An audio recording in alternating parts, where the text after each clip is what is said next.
ഇനി നമ്മൾ എന്ത് ചെയ്യും മല്ലയ്യ എന്നുപോലെ എൻ്റെ കാര്യം. കാരണം പോക്കറ്റ്ലി എന്നൊരു ആപ്പിൽ നിന്ന് കിട്ടിയ ഒരു കിടുക്കാച്ചി പണിയാണ് ഞാൻ നിങ്ങളോട് ഷെയർ ചെയ്യാൻ ആഗ്രഹിക്കുന്നത്.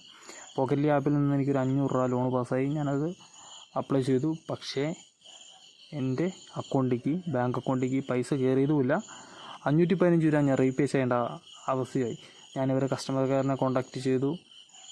ഒരു യൂസുമില്ല. നമ്പറുണ്ട്, കസ്റ്റമർ കെയറിൻ്റെ നമ്പറുണ്ട്. വിളിച്ച് കഴിഞ്ഞാൽ എക്സിക്യൂട്ടീവ് നമ്മളോട് സംസാരിക്കില്ല. അതേപോലെ മെയിൽ ചെയ്തു, അതിനും റെസ്പോൺസ് ഇല്ല. വെരി വേസ്റ്റ് ആയിട്ടുള്ളൊരു ആപ്പാണ്. പക്ഷേ ചിലവർക്ക് ജെന്യുവനായിട്ടുള്ള സർവീസ് ഇതിൽ നിന്ന് ലഭിക്കുന്നുണ്ടെന്നാണ് എൻ്റെ ഒരു അറിവ്. അപ്പോൾ ലോൺ ആപ്ലിക്കേഷൻ്റെ ഏതൊരു വീഡിയോ ചെയ്യുമ്പോഴും ഞാൻ ചെയ്യുന്നത് എൻ്റെ പേഴ്സണലായിട്ടാണ്. ഞാൻ ലോൺ എടുത്ത് എൻ്റെ പേഴ്സണലായിട്ടുള്ള അനുഭവമാണ് ഞാൻ എൻ്റെ യൂട്യൂബ് ചാനലിൽ അപ്ലോഡ് ചെയ്യുന്നത്. ഡീറ്റെയിൽഡ് ആയിട്ടുള്ള പോക്കറ്റ്ലി ആപ്പിൻ്റെ റിവ്യൂ, എനിക്ക് കിട്ടിയ പണിയും ഞാൻ കൃത്യമായിട്ട് നിങ്ങൾക്ക് വിവരിച്ച് തരാം അടുത്തൊരു എപ്പിസോഡിൽ. അപ്പോൾ നമ്മുടെ ചാനൽ വീഡിയോ ഇപ്പോൾ പലരും സബ്സ്ക്രൈബ് ചെയ്യാണ്ടാണ് നമ്മുടെ ചാനൽ കണ്ടുകൊണ്ടിരിക്കുന്നത്.